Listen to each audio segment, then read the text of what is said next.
Ladies and gentlemen, welcome to the Cirque du Vomi, where our esteemed chef performs an interpretative dance of food poisoning right before our eyes. Behold the grand buffet of things, meat, fruit, rice, all swimming together in a mysterious brownish liquid, like a crime scene for ingredients. Our artist doesn't bother with utensils. Why would he, when he has nature's finest tools, his unwashed hands? He grabs indiscriminate chunks of whatever catches his fancy, giving them a loving squish before smashing them together into a masterpiece that looks like a war crime against food.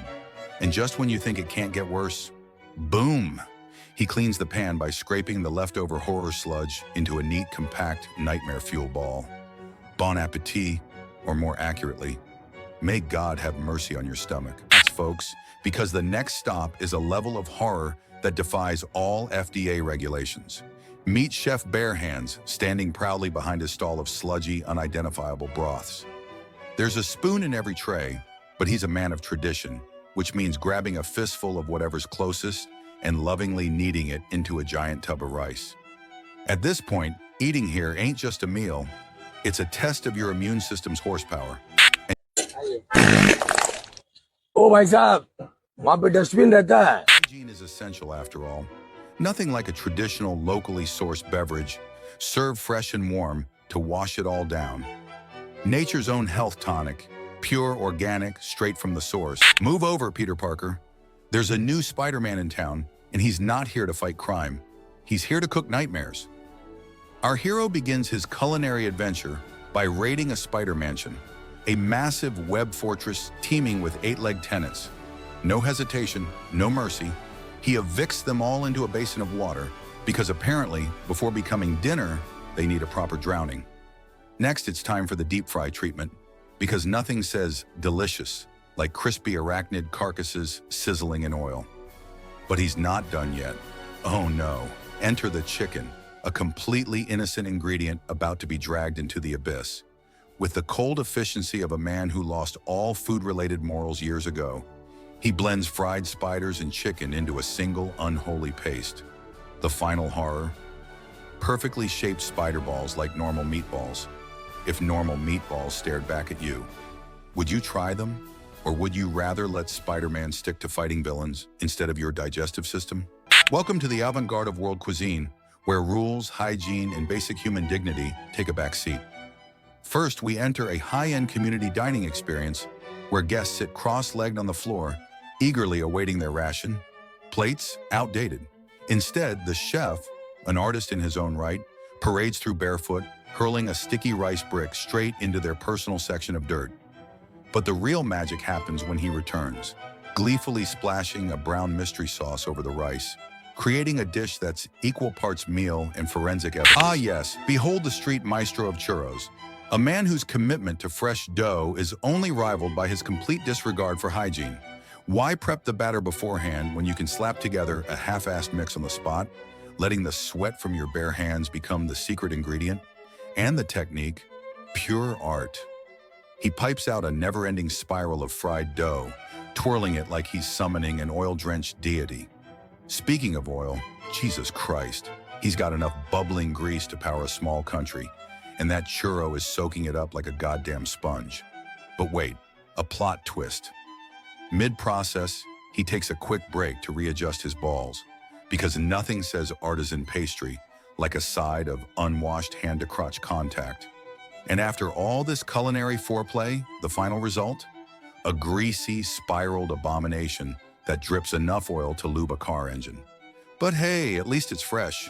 Pioneer of raw seafood, casually prying open wild clams with his teeth like he's cracking walnuts. Who needs cooking when you can enjoy parasites fresh and wiggling? Every bite is a thrilling gamble. Will he get anisakis, tapeworms, or the elusive full system shutdown? The suspense is delicious. And some street foods are an adventure, a test of courage, and a digestive gamble all in one. But today we will get to know a true legend of chaotic roadside cuisine, the Deli Belly Burger. This masterpiece starts with a generous pile of onions, tomatoes, and an unholy blend of spices, all doused in a heroic splash of lemon juice, for that extra tangy street authenticity. The patty itself is made with the finest mystery meat, processed with tremendous effort, almost as if it were excreted rather than ground. Once shaped into a loose, structurally questionable disc, it is lovingly slapped onto a scorching pan, where it meets its fate in a 20-ounce tsunami of butter. The result? A burger so rich, even your arteries start chanting mantras for mercy. For dessert, a nice, refreshing cup of tea. But what's that floating in the sugar bowl? More protein than a gas station hot dog. Ain't nothing like a little extra crunch in your sweet tea. The chef scoops up a handful and dumps it in like he's seasoning his famous mystery stew. Smooth, sweet, and possibly crawling. Just how Grandpappy used to make it. Indian street drinks are a bold mix of innovation and health code violations. Half the flavor comes from the spices, the other half from the guy's unwashed hands.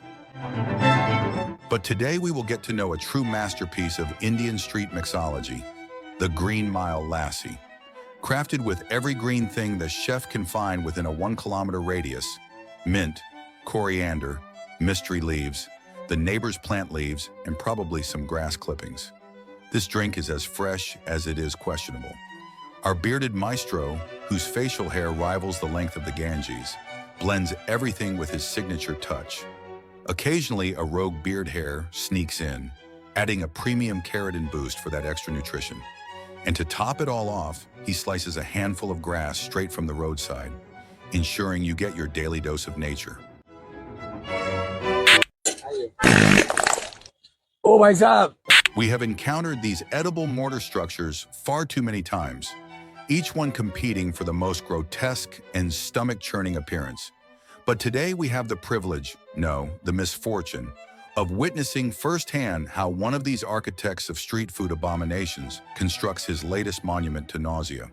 With hands that have clearly not been introduced to soap in recent history, our culinary outlaw slaps down a mass of chickpea dough onto a surface that science would advise against touching.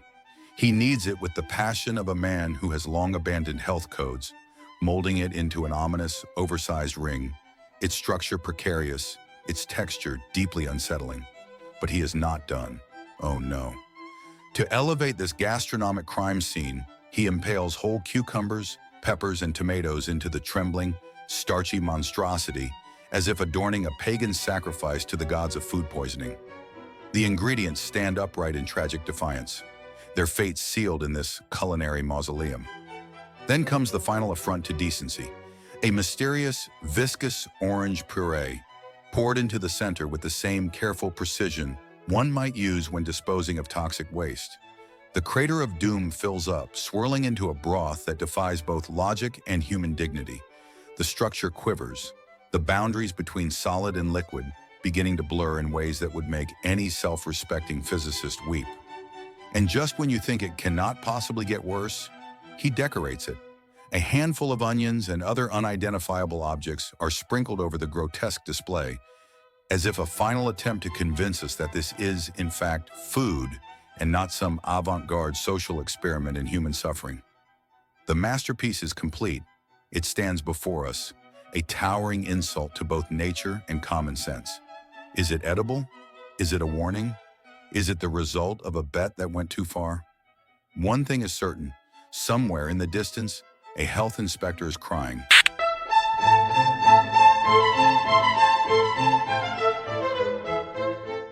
Welcome back, my friends, to another thrilling episode of Gastronomic Nightmares, where we dive spoon first into the world's most bewildering culinary creations. Tonight's menu is a roller coaster of emotions and mild gastrointestinal distress. We kick things off with a tamarind juice that could easily be mistaken for something that should have been flushed rather than served, bubbling menacingly in a pot like a potion brewed in the depths of regret. Moving on, we have the already infamous Indian syrup-soaked breads, those delightfully dense, torpedo-shaped treats that could either satisfy your sweet tooth or be mistaken for the latest in missile technology.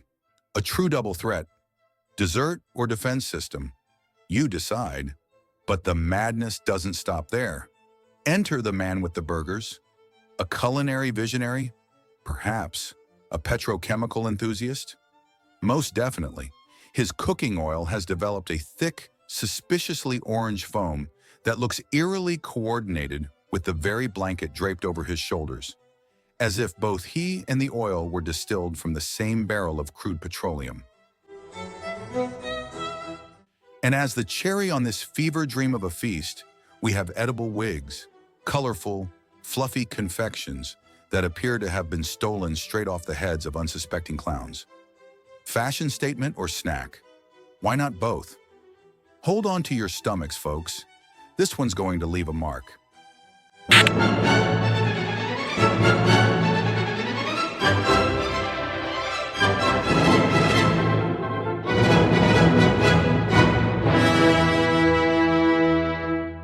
Welcome, brave souls, to another episode of Gastrointestinal Russian Roulette, where today's special is camel head a la petroleum, cooked with the loving care of two chefs who seem to have learned their craft by watching car accidents in slow motion.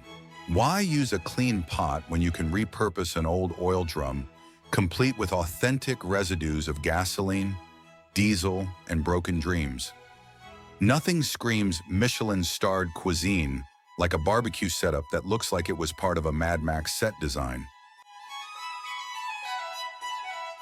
Finally, the lid is lifted, and out comes the camel head, now boasting a complexion so dark it makes King Kong's tip look like porcelain. It's crispy, it's smoky, it's basically camel jerky in its final form. But wait, our master chefs are not finished ruining your will to live. More spices are dumped on top, not for added taste, but as a desperate attempt to cover up the unmistakable essence of desert boot leather marinated in car exhaust. Traditionally, this dish is served with a side of denial, washed down with a shot of regret.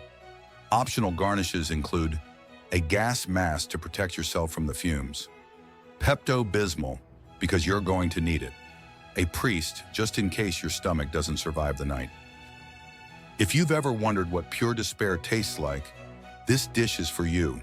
Bon appetit, and may God have mercy on your colon. Step 1. Soak the bread in a suspicious sludge of milk, eggs, and possibly motor oil. Step 2. Dump every questionable fridge leftover onto it.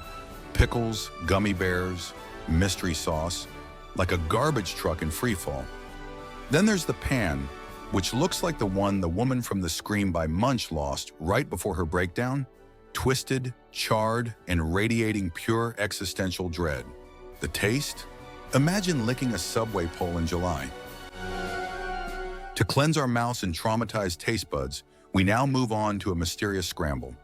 At first glance, it contains corn, or are those grandpa's teeth? No one knows. No one asks. We just swallow and pray. Deep in the trenches of the Ganges fish market, we reach the final showdown. Behind a battlefield of unidentifiable seafood, the boss awaits, a man with the stare of a sleep-deprived demon, hacking away at what could be a barracuda or a river mutant that lost a bet. The concept of a cutting board has long been abandoned. Table, floor, and fish remains have fused into one unholy mass of scales and sorrow. The air is thick with the scent of regret. There are no winners here. You either buy the fish or become part of tomorrow's special. Somewhere between a barbershop and a crime scene, we find him, the barber chef, a man who has transcended the limits of both trades in the worst way possible. With one hand, he trims a customer's hair. With the other, he stirs a bubbling pot of chickpea stew, the two worlds merging in ways no God intended. Stray hairs float lazily in the broth like culinary confetti. Hygiene? A distant memory. The final act is the worst. He ladles out a steaming bowl, takes a proud slurp, and chews, slowly, deliberately. The customers watch in silent horror. The stew watches back.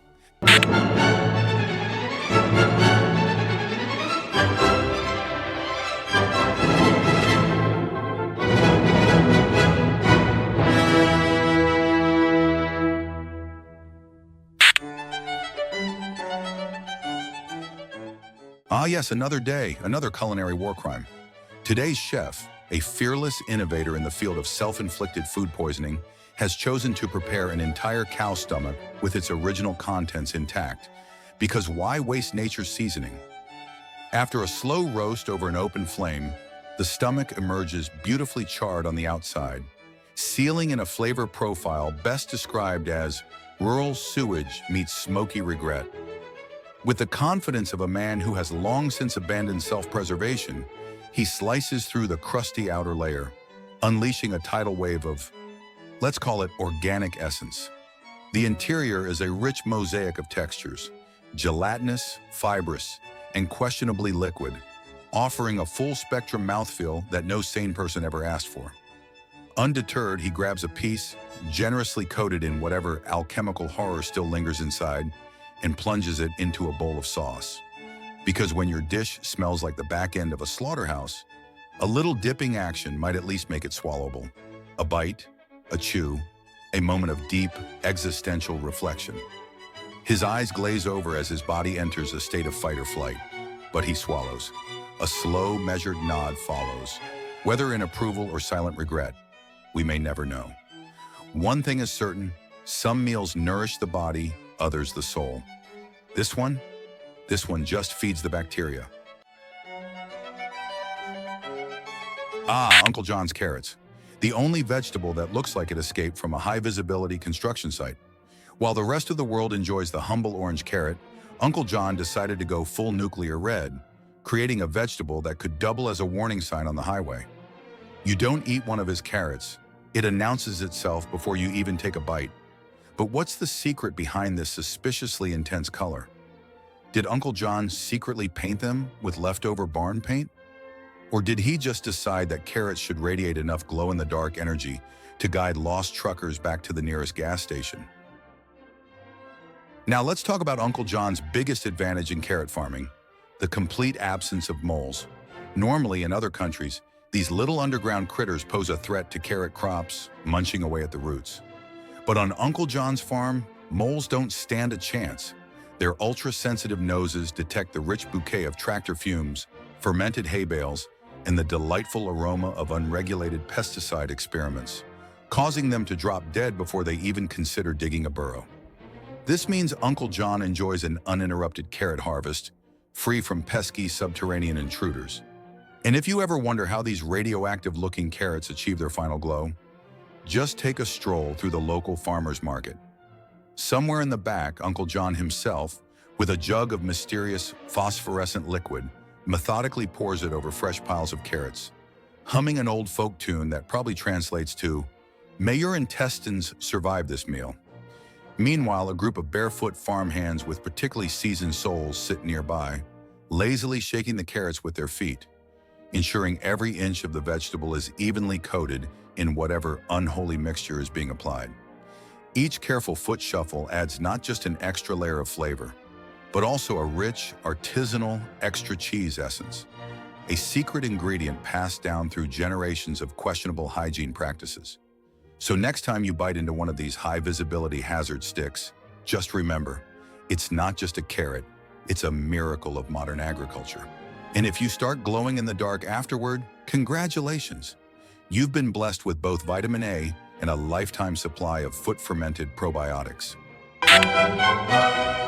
Ladies and gentlemen, today we embark on a journey into the dark underbelly of Indian street food, where hygiene takes a back seat and flavor is, well, enhanced by protein-rich surprises.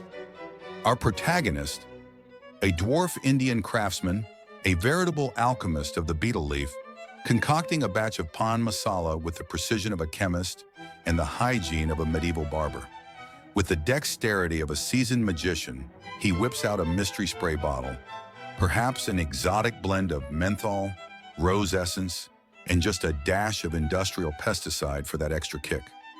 In a few elegant spritzes, the beetle leaves glisten with a suspiciously industrial sheen, as if preparing for a luxury car ad rather than human consumption. Then a dramatic pause. A fly dares to interrupt the sacred ritual, buzzing insolently above the workstation. Without hesitation, our hero delivers swift justice, a thunderous slap, a moment of silence, and then, like a true zero-waste advocate, he subtly folds the fallen warrior into the pond mixture. Ah yes, the extra crunch nobody asked for. As the spectacle unfolds, one cannot help but admire the commitment. He wraps up the final product with the care of an artisan, sealing in the rich blend of spices, chemicals, and aerial wildlife. This, my friends, is street food at its most authentic, a Russian roulette of flavor and gastrointestinal adventure. For those about to chew, we salute you. But beware, excessive consumption of paan masala may cause spontaneous bodily implosion, much like the esteemed chef in this video. Consume responsibly, unless you fancy turning into a singularity of questionable creature.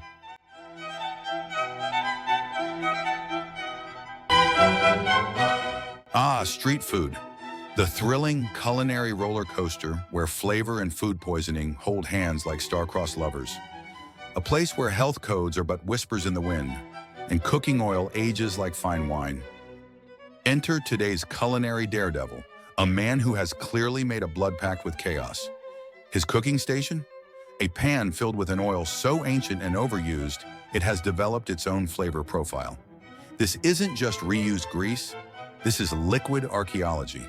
Every drop contains the essence of 1,000 meals, each more suspicious than the last. But why worry about such details when you can put on a show? With the grace of a man who has made exclusively bad life choices, our hero plunges his bare hands into the boiling grease. The result? Instant regret, but he's committed to the bit.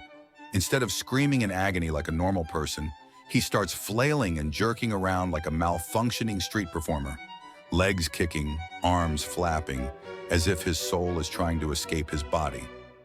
The crowd gasps. Is it a new dance move? A seizure? No, just third-degree burns disguised as showmanship. And just when you think it can't get any worse, he doubles down. Why stop at deep-fried hands when you can go for the full, crispy makeover? With a flourish that would make a circus acrobat jealous, he dips his hair into the bubbling abyss.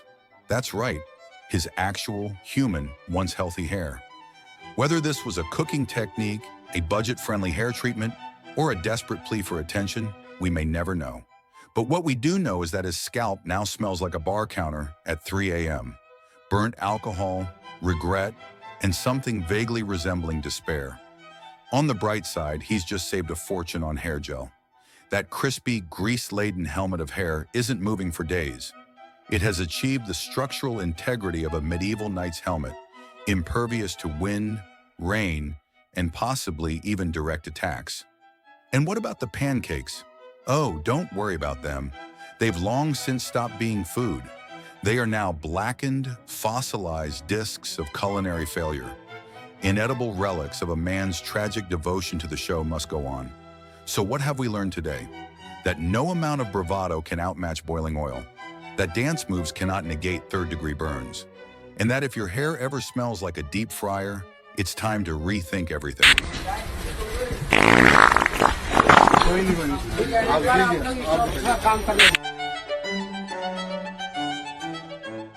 Welcome to Street Food Biohazard Edition, where today's special is a boiling swamp of regret stirred with what appears to be a piano leg from the 1700s.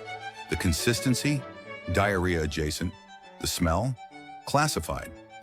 As our fearless chef churns this eldritch horror stew, I can only assume it's either a secret family recipe or an attempt to summon something unholy. Either way, someone, somewhere, is about to experience a life-changing bathroom event. This eminence, with the precision of a Renaissance painter and the sanitary standards of a medieval apothecary, takes a handful of this mysterious gruel and lovingly massages it into the leaf. Once the diarrhea durums are placed in the steamer, the real magic begins. Trapped in their humid tomb, they sweat profusely, as if aware of the fate that awaits them. The steam swirls around, infusing each torpedo with an extra layer of mystery, locking in the flavors, or more accurately, sealing in the warnings. With the finesse of a dystopian sushi chef, the vendor slices the diarrhea durums into thick, glossy rounds. His own take on New York rolls, if New York had fallen to Mad Max-style anarchy. Each cut reveals a swirling vortex of fear, wrapped in a banana leaf, barely holding things together. Arranged neatly, because nothing says fine dining like post-apocalyptic sushi. To truly elevate the experience, the vendor tosses the rolls into a bubbling vat of truck oil from 1993, ensuring each bite is infused with the rich, nostalgic taste of burnt rubber and questionable decisions. Bon appetit, warrior. Step right up, folks, to the greatest culinary circus on earth. Watch crepes get drop-kicked into submission, syrup that's older than your grandma's dentures, and frying oil so seasoned it probably has voting rights. And the grand finale? Desserts so fresh they come with their own air force of bees, ready to defend every bite. This isn't cooking, it's a reality show for your digestive system. Feeling adventurous? Step aside, Gordon Ramsay. Last year's WWE crepe champion is back in action.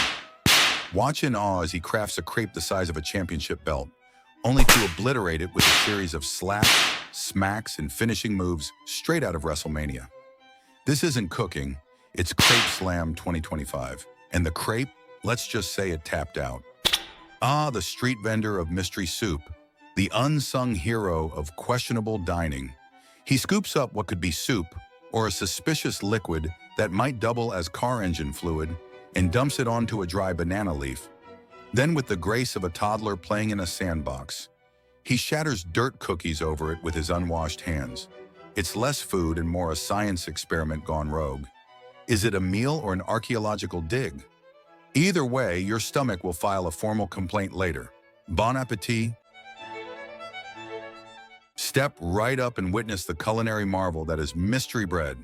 These giant suppository-shaped loaves are floating in a syrupy pool that looks like it's been harvested from a candy factory's worst nightmare. You'd think there's some sort of bizarre health remedy, until you realize they're actually edible. Or at least that's the theory. As you take a bite, you're left wondering, is this bread, or did I just accidentally enroll in an experimental medicine trial? Either way, it's a sticky, sweet adventure you'll never forget, mainly because your taste buds will still be trying to process it hours later. Enter the visionary chef, frying pancakes in what can only be described as vintage oil. This oil is so ancient, it might just have its own social security number. It's thick, black, and glistening, like it's seen some things. A substance so dark it could be a new form of fuel for the next space mission. As he flips those pancakes, you can almost hear the oil whisper, "You should have retired years ago, but here we are." It's not just frying, it's an epic saga of culinary survival. Step right up and meet the visionary chef, serving up sweet, suspiciously mysterious balls of something that might just be the world's most confusing dessert. These little goodies are swimming in syrup so sticky, you'd swear it's been collected directly from a bee rave. In fact, there are so many bees buzzing around, it looks like they're part of the recipe, as if to say, yeah, we made it sweet. And also, you're going to need a life insurance policy. It's not just dessert, it's a full-on adventure. Now here's the big question. How much would it take for you to down a shot of that syrup? Leave your wildest guesses in the comments. Bon appetit, or good luck with that bee-induced coma.